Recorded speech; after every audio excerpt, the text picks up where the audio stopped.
Hello and welcome to Follow Your Brush with Pam.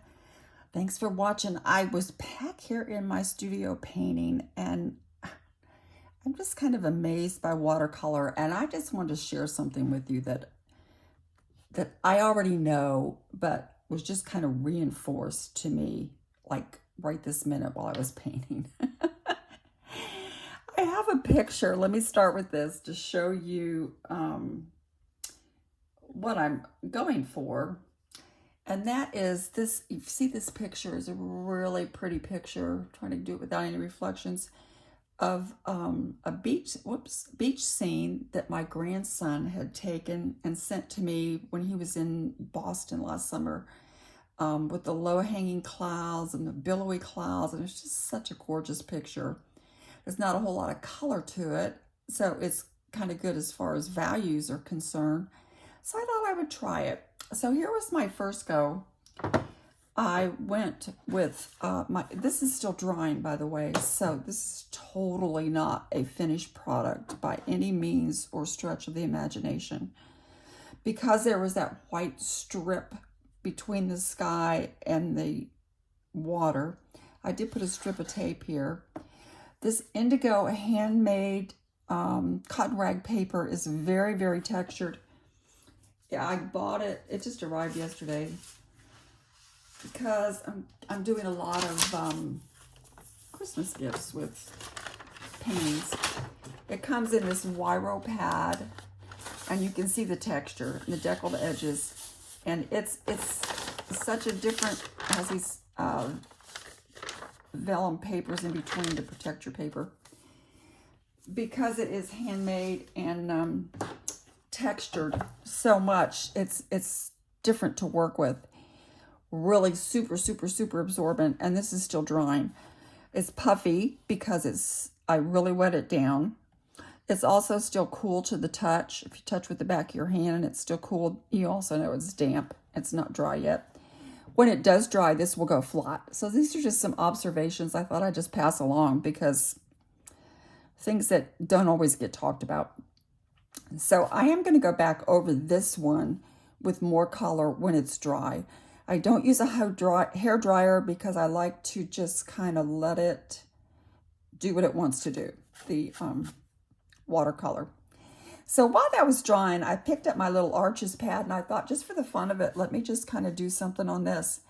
So this was wet on dry, and I came in with the same colors except for a little bit down here with my Michael Harding Cosmic Blue and Purple Haze. I just came in wet on wet with my big Levinson brush, which, don't forget, Tracy has a sale for us this month for all the Follow Your Brushers.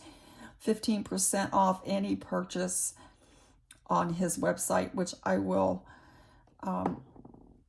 link again in the description. But take advantage of this for the holidays. He's been very generous to offer us this. But anyway, I came in wet on wet using my big brush. Lots of water, but the wet on dry. I'm sorry. Paper was dry. Brush was wet. Purple Haze and some Cosmic Blue. Then I came in down here with a little bit of, what color did I put in there? It's a little bit of Cerulean. And then I came back in with more of my Cosmic Blue and just kind of skipped across this. Then when it was almost dry, I came across with my little bitty dry brush. I wet it just a touch. Came across here and did the line to distinguish between the sky and the ocean. Whereas on this one, it's going to be a bigger painting, and I've got tape there, actually, to keep the two separated. But look at how pretty this came out. I like the granulation. I like the pinks showing up in that Purple Haze. I like the way this is drawing. It almost kind of appears beachy, cloudy. And this was just like in a couple seconds. So the reason I wanted to come on and show you this, you can do something like really fast and simplified and get a great result. Or you can take your time and try to think and be a little more thoughtful about it as far as planning and taping and light sketch. And this paper is very different though, so this is going to take me a while to dry.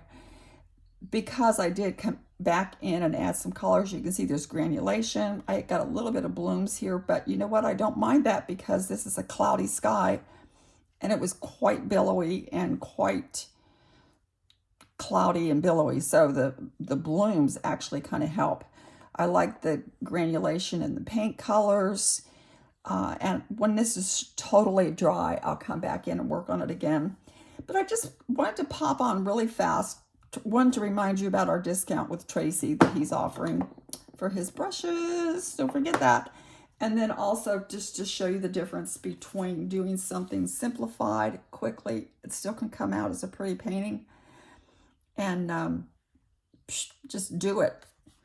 And then this one will probably take me today and then maybe even a couple days because I do want to let it dry thoroughly in between layers. But that's it for the moment. Just a quick pop in to say hello. Hope you're doing well, getting ready for your Thanksgiving dinner, wherever you're going or eating. And get some painting in there too. Wherever you go, take your brushes with you and your paper. Last trip, I took brushes and paint, but not enough paper. So just beware. Make sure you have enough paper. So anyway, thanks for watching and subscribing and liking and all those things that we do on the internet. This is Pam with Follow Your Brush, and thanks for coming by today. Bye.